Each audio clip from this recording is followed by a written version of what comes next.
What's up, guys? So there's a few things I'm hoping to teach you in this video.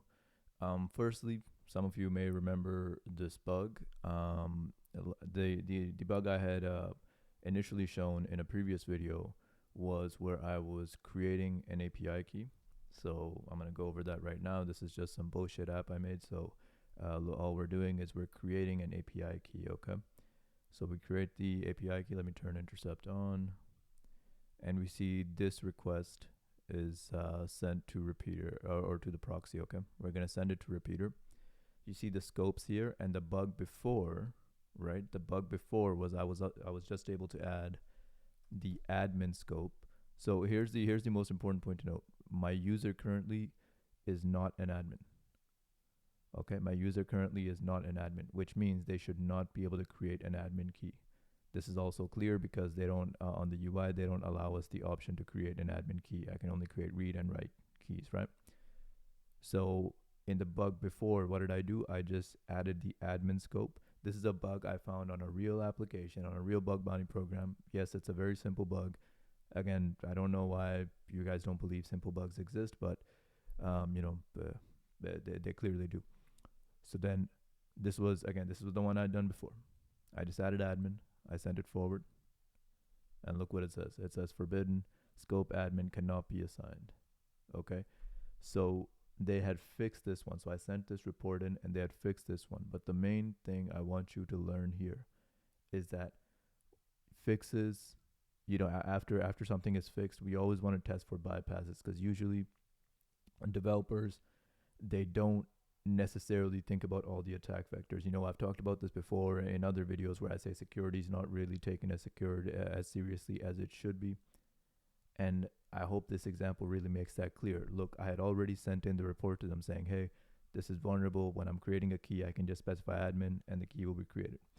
So, okay, they patched that. So I was looking at the application again. I was like, okay, what about updating?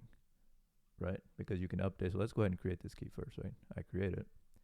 And now you see we created this key called test, and now it shows up here. And now we have the option to update that key. Okay. So hopefully it's making sense so far. In the creation, I tried to add admin. It didn't let me. That's a bug I'd already reported. They fixed that, all of that. They saw the report, everything. Now I'm going to update the key. So let's update the key to give it read and write access. Let me turn intercept on. And all I'm going to do is in this scope right here, I'm going to write admin. And let's see what happens now. Look at that. That worked. Okay. So that worked. And then let me test, is this the right key? It is. So let's see if this gives us the admin stuff. And look at that. We can use this key as an admin. There's a few lessons I want you to take away from this. One, I have made a good amount of money just from bypasses like this, meaning I sent in the initial bug, the team fixed it, and I was able to bypass the fix. And this goes to the point I always try to make to you guys. Simple bugs exist. And not only that, security, writing secure code is not taken as seriously as you may think it is. So this was on this bug was on a company that, wasn't like some small startup or anything, relatively big company. Okay. And again, I had sent the report initially. They knew about the issue. They fixed the issue, but they did not fix it on the update side. Okay. So, and this is a relatively serious bug as well, right? Relatively high impact. So hopefully that's making sense. That's the main thing I want you guys to take away here. So whenever you send, so again, two things. One, whenever you send a bug and it's patched, always test for bypasses. I always test for just basic bypasses, and you'd be surprised at how often that can work. And the second thing I want you to understand is, again, the things we talked about before. Human beings, most people who are working their job, let's be honest, they don't really give that much of a fuck about it, right? They got like their family stuff, they got all this, so they're usually, the fix that they make is going to be like the bare minimum, because they got other shit to do, other stuff to worry about, whatever, right? So we can usually bypass these. So hopefully that makes sense. And of course, all the things I always say, simple bugs still exist, but again, also understand it wasn't like I logged onto this application day one, I found this bug, right? This was after like 1, 2, 3 weeks of hunting, understanding the application, and then it clicked in my mind, oh, I should try this. Okay. So hopefully that's making sense. Anyway, just a few housekeeping items. I do have the Discord server now. That's at $10 a month. If you would like to join, you can join that and ask me questions there directly. There's a few things actually I want to say here, even before I get into that. You know, some of y'all have been like, oh, well, why are you offering paid shit? It should all be free. First of all, fuck you. You know, this shit takes time. This shit takes effort. But secondly, understand I'm not on my paid stuff. Yeah, it's going to be more one-on-one. I'm going to, really be able to help you out on the points where you're stuck.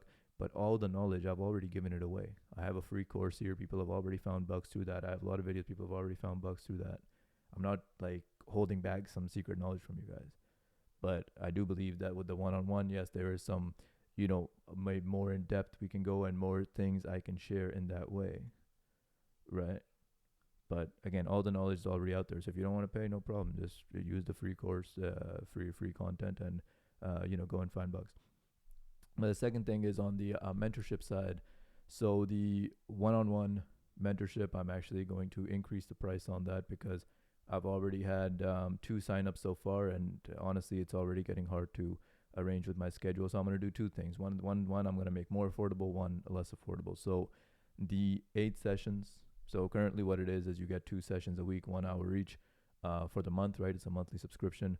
I'm going to increase the price on that to $700 a month. Okay, right now it's $500. It's going to get increased to $700.